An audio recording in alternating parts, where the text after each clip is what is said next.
नमस्कार. मी सौ वरदा विद्याधर पटवर्धन, सुश्री फाउंडेशनतर्फे आपणा सर्व श्रोत्यांचं मनापासून स्वागत करते. सुश्री फाउंडेशनबद्दल थोडी माहिती सांगते. सुश्री फाउंडेशन हा ATG मान्यताप्राप्त विश्वस्त न्यास असून या न्यासाची स्थापना 20 फेब्रुवारी 2019 रोजी झाली.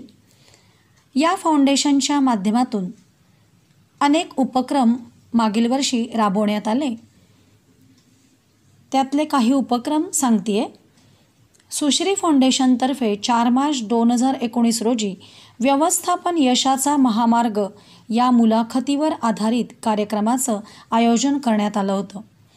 व्यवस्थापनाची गरज आणि समर्थ रामदास स्वामी यांनी दासबोधातून उलगडलेल्या व्यवस्थापनाला अनुषंगिक श्रीराम सबनीस यांच्या मुलाखतीचं आयोजन करण्यात आलं होतं.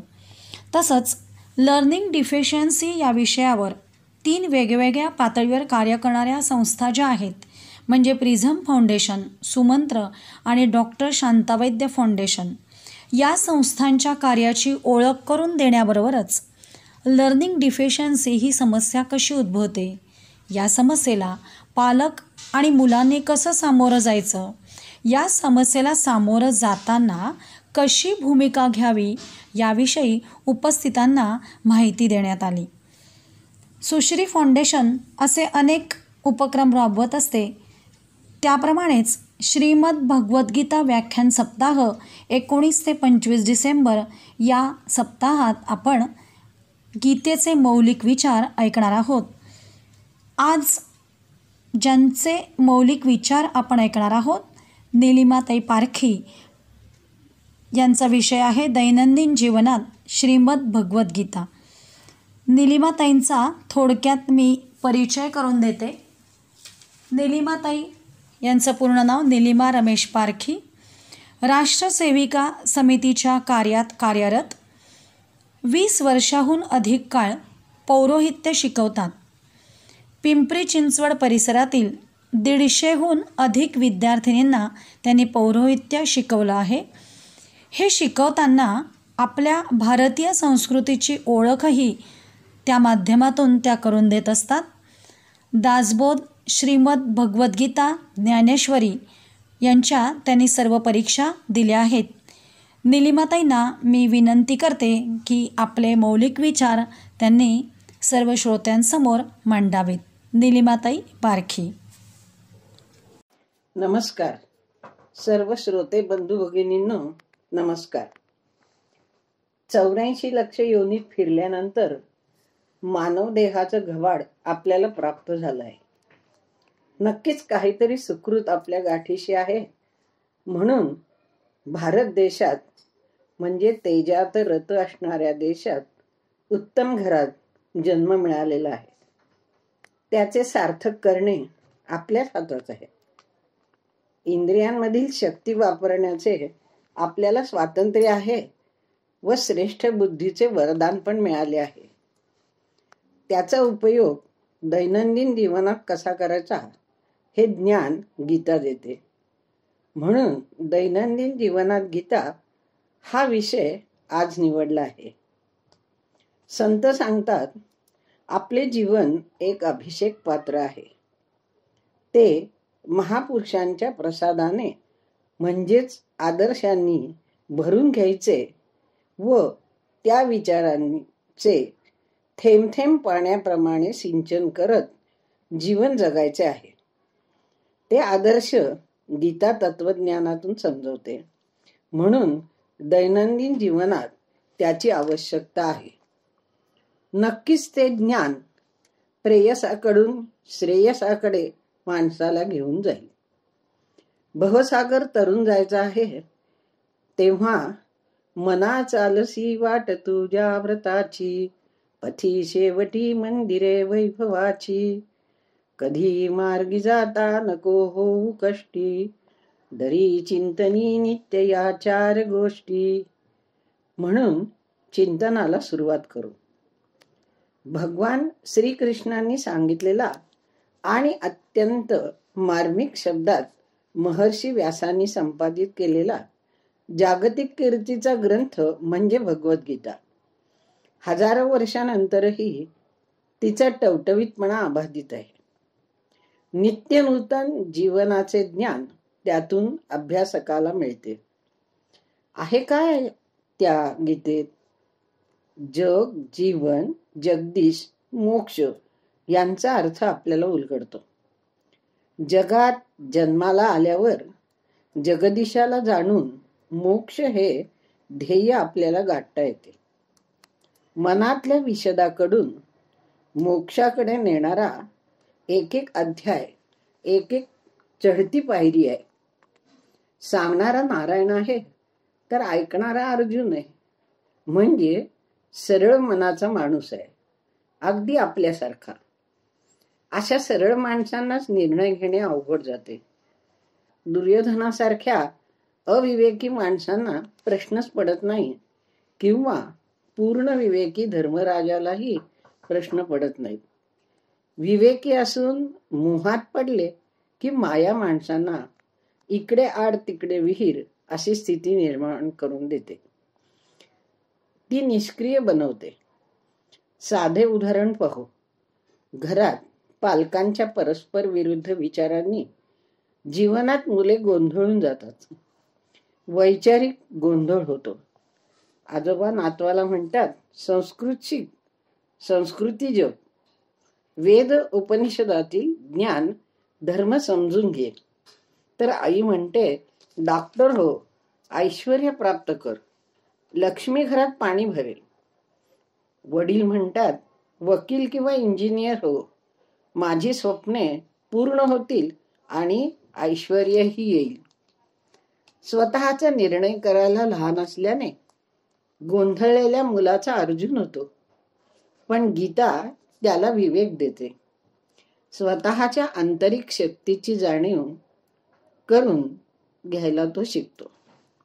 बुद्धिवान मोठी माणसेही आपले ध्येय गाठू शकत नाहीत, कारण मनाची चंचलता, बुद्धी स्थिर नसते. त्यामुळे यशाचे शिखर गाठता येत नाही. धरसोड वृत्ती हव्यास असतो. संसार असो नाहीतर व्यवसाय. म्हणतात ना, रोज नवीन देवाचे पूजन करणे कोणताच देव पावत नाही. त्याला व्यवसायात्मक बुद्धी म्हणजे स्थिर बुद्धीचे ज्ञान गीता देते. गीताई म्हणते, निश्चय लाभुनी बुद्धी एकाग्र राहते, निश्चयाविण बुद्धीचे फाटे संपतच नाहीत. अर्जुना, समोर युद्धात जसे त्याचेच आप्त होते, तसेच दैनंदिन जीवन संग्रामातही समोरची माणसे आपलीच आप्त, आई, वडील, भाऊ, पत्नी, मुले, मित्र असतात. ह्या संग्रामात गोंधळायलाच होते. घरात निर्णय घेताना मुलाला आईची बाजू घेऊ का पत्नीची कळतच नाही.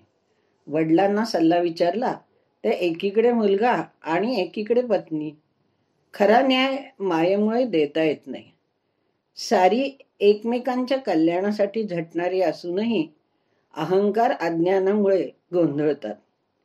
तेव्हा कृष्णासारखा मध्यस्थ सखा समजावतो, प्रसंगी दटावतो, योग्य कर्म निंदा करतो आणि कर्तव्याची, योग्य कर्माची जाणीव करून देतो. केवळ आपल्या स्वार्थासाठी कलह नसावा घरामध्ये, आपुलकीच्या नात्यामधून स्नेह जपावा मनामध्ये, असा उपदेश करतो. समस्यांचा डोंगर करू नका, तर जीवन संग्राम जिंकायला शिका. जीवनात सुख दुःखे, मान अपमान, जय पराजय, लाभहानी ही द्वंद्वे येणारच, पण ती समेकृत्वा करण्याचं ज्ञान गीता देते. ती गीता सुखस्य दुःखस्य न कोपी दाता अहं करोति वृथा अभिमानः हे पटवून स्थिर राहण्यास सांगते. कारण गीता ही मानव आणि भगवंत यांच्यातील सुखसंवाद आहे. ते ज्ञान दैनंदिन जीवनाशी जोडलेले आहे, मनोबल वाढवणारे आहे. मन आणि जग यांचेही रात्रंदिवस युद्ध चालू असते. तेव्हा गीतेतील ज्ञान त्याला मार्गदर्शन करते. जगातील जड चेतन यावर नियंत्रण ठेवणारा नियंता परमात्मा याचे ज्ञान सामान्यांना नसते. तो स्वतःला जीवनाचा करता धरता हरता समजत असतो, म्हणजेच अहंकारी असतो. त्याला कर्माचा कंटाळा असतो. सुखात राहावे, हरीने खाटल्यावरच द्यावे अशी अपेक्षा करतो. म्हणून लॉटरीची तिकिटे काढून श्रीमंत होण्याची स्वप्ने पाहतो. परिश्रम म्हणजे कारावास वाटतो. बघा ना, अनेक संघटना संप करून वेतन वाढवण्याचा प्रयत्न करतात. कर्तव्यच टाळतात. परिश्रमाचे कर्तव्य कष्ट करून मोबदला घेऊ ही शिकवण गीता देते. नेमिले तू करी कर्म कर्म करणे हेची थोरकी, कर्मद्वाराची सिद्धीस पावले जनकाधिक. हे खरं आहे. जीवनात कर्तव्य म्हणजेच वाट्याला आलेले कर्म. तो व्यक्तीचा स्वधर्म, तो सोडायचा नाही. कर्म केले नाही तर शरीरही चालणार नाही. नाही कश्चित क्षणमपि जातु तिष्ठत्य कर्मकृत, हे गीता शिकवते. स्वस्थ बसले तरी अंतर्गत कार्य चालूच असते. मनन, श्वसन, पचन, रक्ताभिसरण. गीता हे नियत कर्म उत्तम प्रकारे करण्याची कला शिकवते. कौशल्याने निष्काम भावनेने ते करावे, म्हणजे त्याचे गुणदोष लागत नाहीत आणि आनंदही प्राप्त होतो. जीवनात कर्माने दुसऱ्याची मने जिंकता येतात, नाती दृढ होतात, जिव्हाळा प्रेमही प्रगट होते. बघा ना, माझ्या एका मैत्रिणीच्या शेजारी आजी आजोबा राहत होते. आजोबा अचानक वारले. आजी एकट्या जरा आजारीच होत्या. तेव्हा माझ्या मैत्रिणींनी त्यांना प्रेमाने आधार दिला, सेवा केली. रोज गरम गरम जेवण दिले, वेणी घालणे, हात धरून फिरवणे, औषध आणून देणे, हे सारं निष्काम भावनेने केले. आजींना मुलीसारखे प्रेम दिले. आजींनीही आपल्या गळ्यातील साखळी मरताना माझ्या मैत्रिणीच्या गळ्यात घातली, आईच्या मायेने. परस्परम भावयंतम श्रेय परम वाप्स्यत, हे गीता शिकवते. कुटुंबात सुद्धा पालक, वाचमन असो, माळी असो, नाहीतर रोज कामासाठी येणाऱ्या बाई असो, त्यांच्या अडचणी जाणून त्यांना मदत करतात, प्रेमाची वागणूक देतात, आपल्या घासातला घास प्रसंगी देतात. नकळत मुलांवर संस्कार होऊन जातात. मुले त्यांचेच अनुकरण करतात. समाज चालण्यासाठी सर्वच कर्मे महत्वाची असतात. कोणते श्रेष्ठ नाही की कनिष्ठ नाही, हा संस्कार होऊन जातो. यद्यद आचरती श्रेष्ठ तत्तद देवेतरो जनः, हेच गीता शिकवते. त्यासाठी कर्माचा कर्मयोग करायला गीता सांगते. कर्मावर तुझा अधिकार आहे, म्हणजे काय करायचे याचा निर्णय घेण्याचे स्वातंत्र्य तुला दिले आहे. म्हणून तू तुझ्या स्वचे चिंतन, आत्मपरीक्षण कर. तुझी बुद्धी, शक्ती, क्षमता, शारीरिक आणि नैसर्गिक यांचा अभ्यास कर. प्रावीण्य मिळवून आनंद घे. प्रयत्नच तुला यश देतील. जीवन क्षणभंगूर आहे. पुढच्या क्षणाचे ज्ञान आपल्याला नाही आणि ते आपल्या स्वाधीनही नाही. तरी आशेने आपण नित्य नूतन दिवस जगत असतो. म्हणून परमात्म्याशी त्याच्या श्रेष्ठ विभूतींचा अभ्यास करून एकरूप झाले पाहिजे. भगवंत म्हणतात, माझ्या दिव्य विभूतीस नसे अंत कुठेची, विभूतीयुक्त जी वस्तू लक्ष्मीवंत उदात्त, एकांशे विश्व हे सारे व्यापुनी उरलोची मी. म्हणून परमेश्वरापासून विभक्त नाही तो भक्त होण्यास गीता शिकवते. सगळी कर्मे मज अर्पून अनन्य भक्ती कर असे सांगते. ज्या ज्या गोष्टीमध्ये परमेश्वरी गुण, सौंदर्य, तेज, शील अधिक आहे त्यांचे वर्णन गीतेत आहे. ते जाणून त्या प्रत्येकाचे गुण घेतले पाहिजेत. दैनंदिन जीवनात समाजातील श्रेष्ठ विभूतिमत्व असणारे सहकारी आपल्याबरोबर हवेत. त्यांच्या कार्याची ओळख करून घेतली पाहिजे व इतरांना आपल्या कार्यातून ती करून दिली पाहिजे. तरच ते संस्कार टिकतील. सज्जनी देव रोकडा ह्याचा प्रत्यय निसर्ग आपल्याला देतो. निसर्गाचे विभूतिमत्व जाणून त्यापुढे विनम्र झाले पाहिजे. सूर्याला आपण काडवातीने ओवाळतो, तो ओंजळभर पाण्याने अर्घ्य देतो. त्याचे पाय धुतो, कारण तो आपल्याला भगवद्गीतेतील तत्वज्ञानाचा अनुभव देतो. सूर्याला 24 शक्ती आहेत, त्या तो आपल्याला देतो. सृष्टीला ऊर्जा देतो, प्रकाश देतो, सत्कार्याला लावतो. खारे पाणी शुद्ध करून देतो, पण अहंकार नाही. त्याच्या शक्तींचा उपयोग साऱ्यांनी करावा. तो स्वधर्म पालन करतो.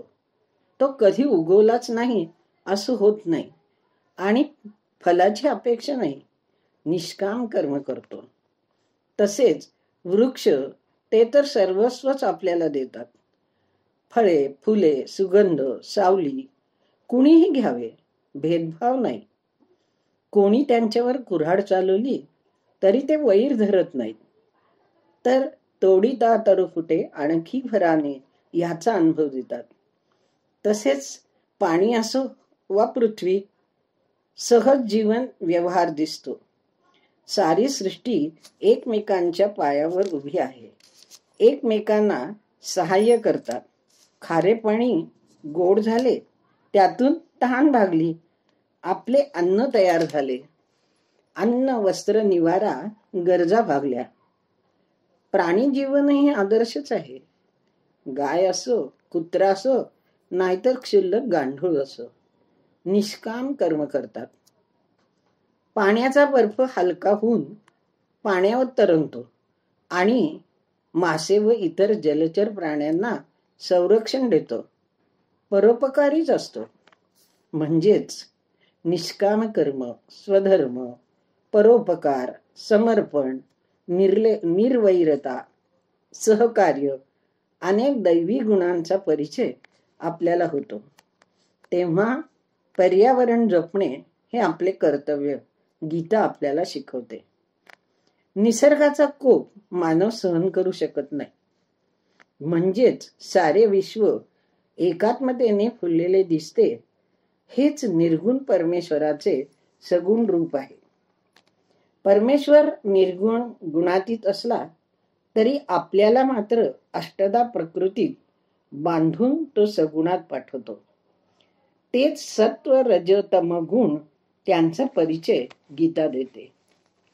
गीताई म्हणते, निर्मळ ते सत्वज्ञान आरोग्य वाढवी, मी सुखी मी ज्ञानी, साखळी हीची लेववी. रजते वासना रूप, तृष्णा आसक्ती वाढवी, आत्म्यास कर्म संगाने टाकीते जखडून ती. गुंगवी तम सर्वांस, अज्ञानते वाढविते, झोप आळस दुर्लक्ष ह्यांनी घेरून बांधिते. म्हणून अज्ञान म्हणजे तमोगुण, स्वतःला सुखात ठेवण्याचा प्रयत्न करणारा रजोगुण, यांच्यावर विजय मिळवून सत्वगुणी कसे व्हावे याचे ज्ञान गीता देते. संतांच्या जीवनाचा अभ्यास केल्यास ते आपल्या लक्षात येते. सात्विक माणसे देवाची पूजा करतात, म्हणजे विभूतिमत्वाची पूजा करतात. सात्विक आहार घेतात, त्यामुळे सात्विक विचार निर्माण होतात व त्यामुळे त्यांचा आचारही सात्विकच असतो.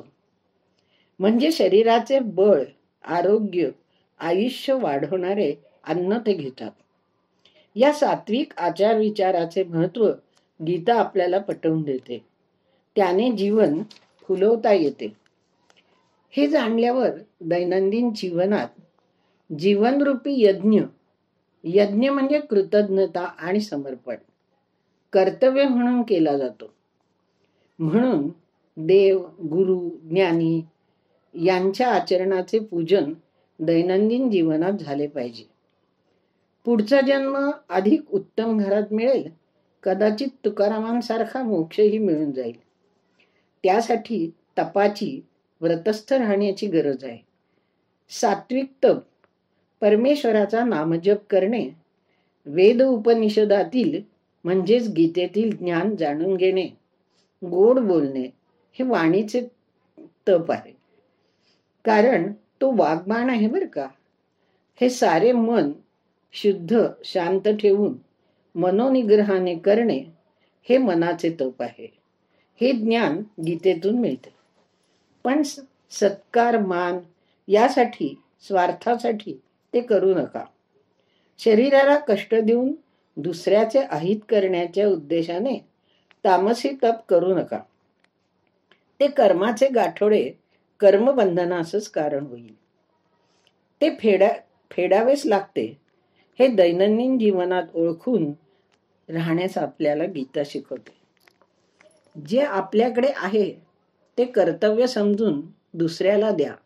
मग ते ज्ञान असो वा पैसा, आणि उपकाराची भावना नको. म्हणजेच काय तर ज्यांचे बोलणे, वागणे, चालणे परमेश्वराप्रमाणे सात्विक आहे असे घरातील पालक, समाजातील श्रेष्ठ, विचारवंत, संत, कलाकार जे स्वतःच्या आदर्शांनी मोठे झाले, त्यांचा आदर्श आपल्यापुढे ठेवून स्वतःचे जीवन फुलवा आणि तत्सत ब्रह्मार्पणमस्तु अशा भावनेने करा. म्हणजे कर्माचे बंधनही राहणार नाही. बुद्धिदाता रघुनायक हे आपण जाणून आहोतच. त्यासाठी परमेश्वराने दैवी 26 गुण दिलेले आहेत. या जीवनाच्या गाडीचा पहिला डबा इंजिन निर्भयतेचे आहे. त्या गुणग्राहकतेतून विनम्रता येते, अहंकार जातो. म्हणून शेवटचा डबा नम्रतेचा आहे.